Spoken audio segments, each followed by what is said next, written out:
All right, today we'll discuss how to deal with a write-up at work. There are two types of write-ups. Either you did something wrong or you didn't do something wrong. So I wanted to make sure that I cover both. So let's say you receive a write-up and they bring you into the office and you forgot to write something down or you got some sort of documentation. In the event, it's something that you did. You want to make sure that keep professionalism in mind. You want to make sure that you take responsibility for your failure to meet whatever the standard was. And you want to make sure that you do sign the document. Make sure that you work with your leadership team on a corrective action program that will show that you're trying to make progress towards meeting the standard that's been set forth per their guidelines, and to show that you are trying to improve your work performance, that you are remorseful about the situation, and most importantly, you're going to do whatever is within your power to make sure that it does not happen again. Now, let's talk about the signature. Signature is very important. You don't want to go in there and get upset and not sign the form. Make sure you sign the form. Make sure that you put down in the comments section that that you agree, and that you want to make sure that you work with the team, and that you're going to speak positively about the corrective action that needs to take place and how you hope to achieve the goal. All right. That's the easy one. That one's out the way now. So now let's talk about some of those other write-ups. And this one we have to make sure that we're objective about, and that we understand what's going on. This is a different scenario. This scenario is one where you've been brought into the office and they have they have a write-up for you, and they want you to sign this form, whether you agree with them or not. Should you sign the form? Yes, you should sign the form, but you shouldn't just sign the form. In addition to signing the form, you want to make sure that if you do not agree with the information that's on the form, that you write down a detailed account of the circumstances that led up to the event. You want to make sure that you include anyone who could be a witness for you and can speak to the truth of the event. Make sure you draw a timeline. Make sure you also include the frequency in which this event happened and occurred. That way, if anyone comes from the outside, such as someone from HR that does not work in your area, so they're unfamiliar with the practices and the work processes there, they can look at it and they can get a clear understanding of what's going on and what supposedly happened and what really happened from your standpoint. That you want to make sure you do. I feel like so many people go over the fine points of HR when they start a job, but it's kind of breezed over and you forget about it. We have to make sure that we empower our employees and staff members, team members, so that we can have transparency and we can have truth, and make sure that everybody is adhering to the same code of conduct and ethics.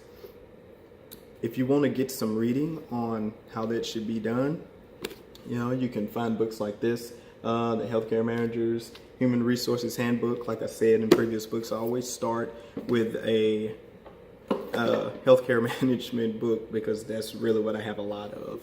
And then books like this too, Business Ethics. It gives you a more clear understanding of exactly how a business is ran and what is ethical as opposed to legal, and vice versa, because often the two they create friction, because what is legal and what is ethical are not always the same things. Sometimes they're in conflict with one another.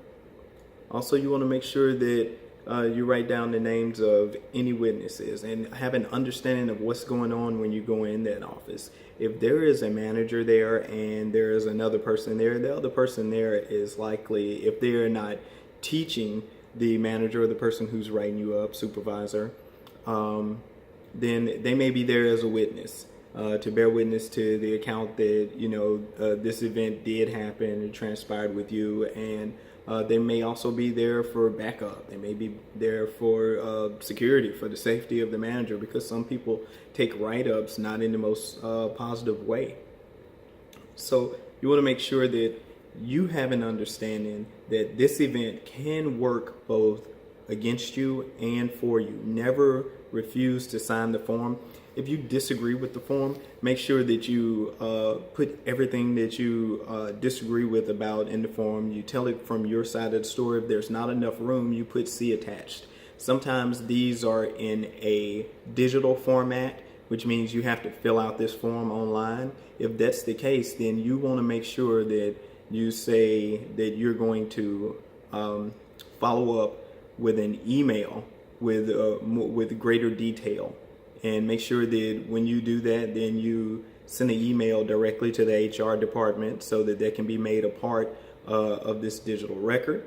If you do not feel like it is in your best interest to speak with your management team by yourself, then you want to make sure that you have or request a representative from the HR department, which is definitely within your rights to do so. Now, because this is a written record, if it wasn't written down, then it didn't happen. And that is a concept that over and over again that I feel like so many of us know, but then we get in that office and then we may feel some sort of fear or pressure because there are members of the leadership team in there with you, and you may feel alone. In that case, you want to make sure that you do whatever you can to best calm yourself, okay? You want to make sure that you do the right thing while you are there and in that instant. Make sure that you document every single thing that happens.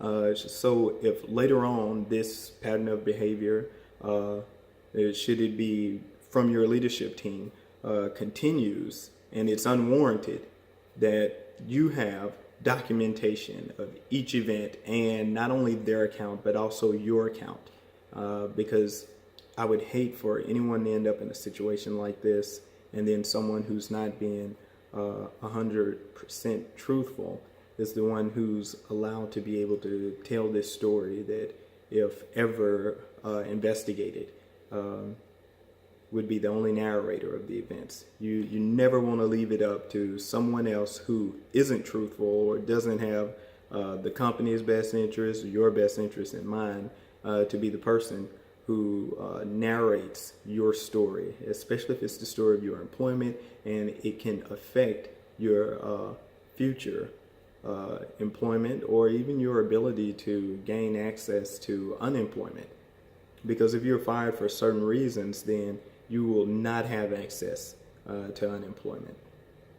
And even if granted access originally, then it can then be contested by your employer. They could say, you know, this person was a bad employee, they were doing things that were dangerous, and that's why we had to let them go.